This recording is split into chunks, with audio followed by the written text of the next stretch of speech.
deegaanka Sintadhabi oo ka mid ah deegaanada waqooyiga gobolka Gabiley ayaa sida fiinta uga qayliyay waxbarasho la'aan iyo caafimaad la'aan soo wajahday deegaanka Sintadhabi. Odayaasha waxgaradka dhalinyarada deegaanka Sintadhabi oo warbaahinta la hadlay ayaa sheegay in aanay weligood yeelan goob waxbarasho iyo caafimaad toona, waxayna xukuumadda Somaliland ugu baaqeen in loo sameeyo goob waxbarasho iyo goob caafimaadba.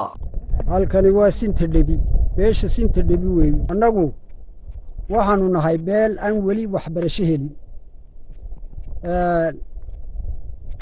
sababo dagaal oo meelahan baryahan ka yar dhacay sidaa darteed imika dhulku waa nabad. waxbarashana waanu u baahannahay. iskuul ma lihino ma hayno iskuul wax laga barta ciyaalku ma helaan, madarasadna ma laha oo ma helaan, lagamaba dhisinba 30 sano waxaba yaraatee taageero waxbarasho nalama siinin. sidaa daraaddeed waxaanu leenahay dadku beeshu way badan tahay, arday badanna waa laga helayaa, ilaa 300 ilaa 400 oo qoys baanu nahay. waxaanu doonaynaa in hay'adaha iyo dawladduba waxbarashada iyada kor loo qaado.